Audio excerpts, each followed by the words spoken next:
Antecedentes del derecho laboral. En esta reseña histórica se considerarán los eventos más importantes en la historia de México. Estos eventos han dado forma al derecho laboral como lo conocemos en la actualidad. Durante el periodo prehispánico, desde los asentamientos humanos en Mesoamérica hasta la caída de Tenochtitlán, en 1521, México aún no se integraba como nación. Se trataba entonces de un conglomerado de civilizaciones perfectamente organizadas e interrelacionadas unas con otras. Cronistas relatan la existencia de gremios perfectamente organizados. Cada gremio estaba instalado en un sector específico de la ciudad y generalmente estaba formado por familiares. Por lo tanto, no podemos hablar de forma determinada sobre relaciones de trabajo, pues las primeras comunidades se asentaron para domesticar algunos cultivos. Existía el trabajo como actividad humana, transformadora y medio de subsistencia.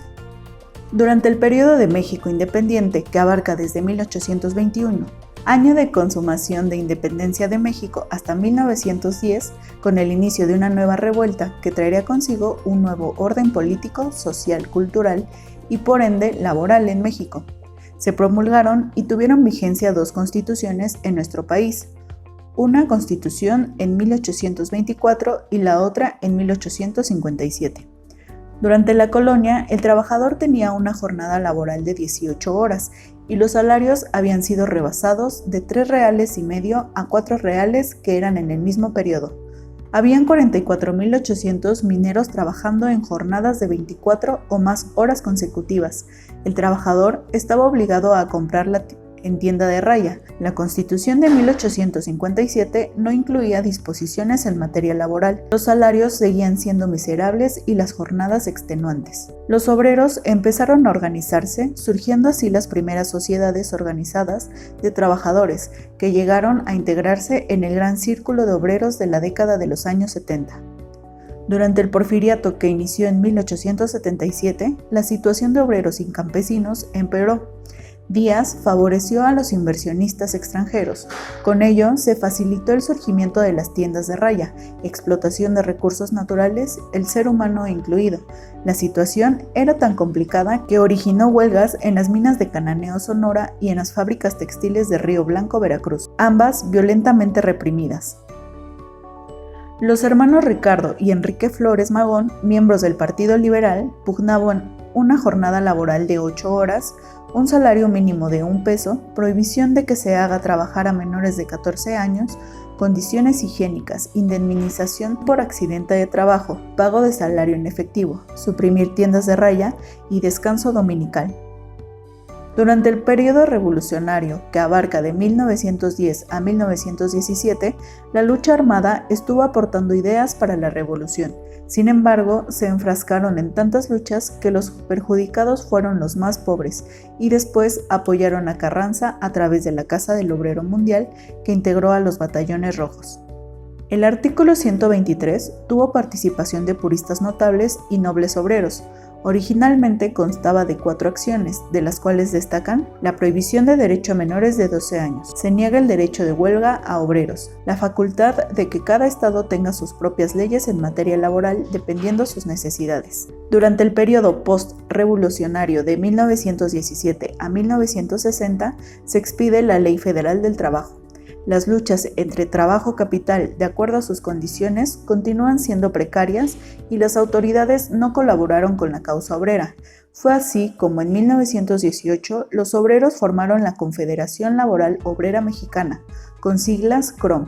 Sus fines fueron lograr una mayor distribución de riqueza social y una descentralización de la propiedad de la tierra. Surge también la Confederación General de Trabajadores, CGT, que compartían liderazgo con la CROM. La primera reforma de 1823 fue emitida por Emilio Portes Gil, que federalizó las leyes laborales. Con esto, el Congreso expidió una primera Ley Federal del Trabajo en 1931. En el gobierno de Lázaro Cárdenas se creó la Confederación de Trabajadores de México, la CTM, en 1936. Desde la creación de la Ley Federal del Trabajo en 1970, el obrero ha tenido que enfrentar crisis inflacionarias como los salarios mínimos. Durante el gobierno de Carlos Salinas de Gortari de 1988 a 1994 surgió la corriente neoliberal con la firma del Tratado de Libre Comercio con América del Norte y su entrada en vigor fue en 1994. Sin embargo, no representó beneficio alguno para la clase obrera. Durante el periodo de Ernesto Zedillo de 1994 al año 2000, no se concretó la idea de una nueva Ley Federal del Trabajo. Sin embargo, se promulgó la Ley de los Sistemas del Ahorro para el Retiro, cambiando sustancialmente el sistema de jubilaciones y pensiones en México. Durante el sexenio de Felipe Calderón del año 2006 al 2012, no se cumplieron con las metas de creación de empleo. Dejó de existir el Sindicato de Luz y Fuerza del Centro, arrojándose al desempleo aproximadamente a 44,000 trabajadores. En el 2012, el presidente Felipe Calderón presentó ante el Congreso una iniciativa de reformas a la Ley Federal del Trabajo, destacando las siguientes: inclusión en la definición de trabajo digno o decente, mayor énfasis en la productividad, incorporación y por ende legalización del subsistema de contratación, adición de algunas formas de contratación como trabajo por temporadas y trabajos de capacitación a prueba. En el periodo presidencial de Enrique Peña Nieto, iniciado en 2012, se promulga la reforma laboral el 24 de febrero de 2016, que caso de huelgas son lícitos, creación de tribunales laborales integrados al Poder Judicial de la Federación, voto libre y secreto para la elección o renovación de los líderes sindicales y aborda un aspecto modular para el desarrollo económico del país. En el artículo 123 constitucional encontramos protegido de manera general dos rubros, tanto las relaciones de trabajo en general como las burocráticas. En el apartado A protege cualquier trabajo en general y en el apartado B las relaciones burocráticas, de tal suerte que la Ley Federal del Trabajo regula las disposiciones del apartado A, mientras que la Ley Federal de Trabajadores al Servicio del Estado regula las del apartado B. Entiéndase en este nivel, en el apartado B, los trabajadores de la Unión, o sea, del Gobierno Federal y los trabajadores del Gobierno de la Ciudad de México. Vamos a ver a continuación que no todo trabajador que realmente se encuentra físicamente en el Gobierno va a estar en el apartado B, es decir, que la diferencia principal estriba que en el apartado A, cualquier empleado tiene derecho a la estabilidad en el empleo, lo que no ocurre en el apartado B.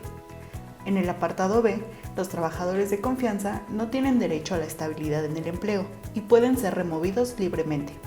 ¿Y cuándo es un trabajador de confianza? Cuando desempeñe materialmente alguna de las funciones enlistadas en el artículo 5. Es muy importante recordar que no es el nombre del puesto el que da el título de confianza, sino las funciones efectivamente desempeñadas, porque de otra manera todos vendrían a ser directores generales, subgerentes, subdirectores, etc. Entonces no es el nombre del puesto que tengas el que te da o no derecho a la movilidad o estabilidad en el empleo, sino las funciones que realmente se desempeñen, con independencia de cómo se denomina el cargo, las que determinan si es un empleado o no de confianza. En términos generales, los del apartado B se dividen en empleados de base de confianza. Ya explicamos cuándo alguien sería de confianza para ser removido.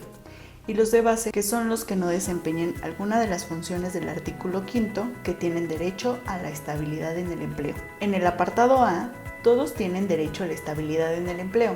Es un principio constitucional. ¿Por qué decíamos que no todo trabajador de gobierno les era aplicable? Apartado B, porque la Suprema Corte dictó una jurisprudencia donde resolvió que los trabajadores que presten sus servicios en organismos descentralizados son regulados por el apartado A. Esto es de especial trascendencia porque quiere decir que no importa si eres de confianza o de base, en un organismo descentralizado vas a tener estabilidad en el empleo completa, con independencia del nombre de puesto y de las funciones. La lógica detrás de esta jurisprudencia es que los organismos descentralizados no caben dentro de la definición que dio el constituyente en el apartado B. Por lo tanto, están protegidos en la otra legislación y no en la que constituye específicamente reservó para el apartado B. Entonces, para responder, tenemos que contestar una sencilla pregunta. ¿Trabajas en el gobierno? Si la respuesta es no, corresponde al apartado A de la Ley Federal del Trabajo. Estarías en el empleo para todos. Si la respuesta es sí, antes de ver si Si es que perteneces al apartado B, tienes que revisar si el organismo para el que trabajas tiene la calidad de descentralizado. En el quinto artículo de la Constitución mexicana se garantiza la libertad de trabajo a todos los habitantes de nuestro país. En este artículo encontraremos lo siguiente. Primero, la libertad de trabajo. Segundo, las profesiones que necesitan de título para su ejercicio. Tercero, la justa retribución por el trabajo. Y cuarto, el derecho inalienable de ejercer alguna profesión. La Ley Federal del Trabajo son disposiciones legales que regulan las relaciones obrero-patronales, es decir, donde se especifica qué tienes que hacer como trabajador, a qué tienes derecho y lo mismo respecto a lo que tu jefe le toca hacer.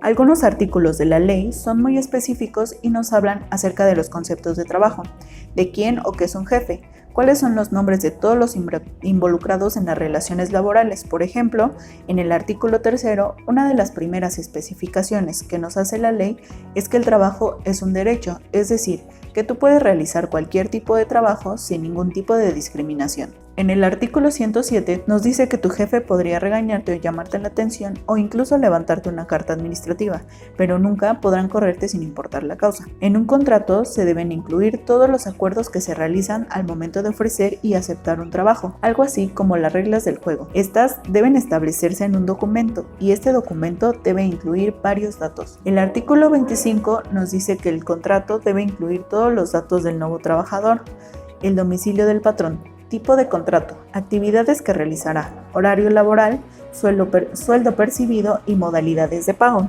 El artículo 35 nos dice que el tipo de contrato depende de la duración del trabajo, puede ser por obra o proyecto, tiempo determinado o tiempo indeterminado. Si en el contrato no se especifica el tiempo, se entenderá que es indeterminado. El artículo 20 de la Ley Federal del Trabajo establece que la relación de trabajo es la existente entre un empleado y patrón, cuando el trabajador presta un servicio y el patrón da un pago monetario a cambio. El artículo 46 nos dice que si has decidido que tu tiempo en el trabajo en el que te encuentras ya es suficiente y existe una justificación, podrás terminar con la relación laboral.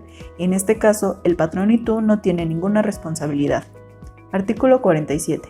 Si realizas actos como dar información falsa, robar, ser violento, ser indisciplinado o dañar los materiales de la empresa, pueden despedirte. Artículo 53. Sin excusa alguna, la relación de trabajo se finalizará cuando sea de mutuo consentimiento, fallezca el trabajador, finalización de la obra o del capital, incapacidad física o mental, trabajos especiales. Los menores sí pueden trabajar siempre que sean mayores de 15 años y menores de 18. Deben contar con la autorización de sus padres y la ley para poder trabajar, además de un certificado médico que acredite su aptitud para el trabajo. Esto está establecido en el artículo 73 y 75 de la Ley Federal del Trabajo. Existen también los trabajadores de confianza, que son todos aquellos que realizan funciones de dirección, administración, vigilancia y fiscalización, con carácter general. Las condiciones de trabajo para los trabajadores de confianza serán proporcionadas a la naturaleza e importancia de los servicios que ofrecen. Si existe un motivo razonable para la pérdida de la confianza, el patrón podrá rescindir la relación de trabajo aun cuando las causas no coincidan con ninguna de las ya establecidas por la ley.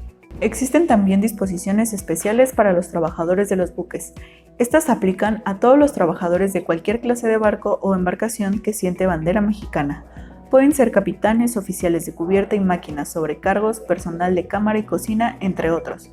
Estos mismos deberán ser mexicanos por nacimiento y no deben poseer ninguna otra nacionalidad. Si eres piloto de aeronave, la ley federal tiene una regulación especial para ti. Antes que nada debes saber que tu jornada de trabajo comienza desde que el avión empieza a moverse hasta que se detiene en su destino.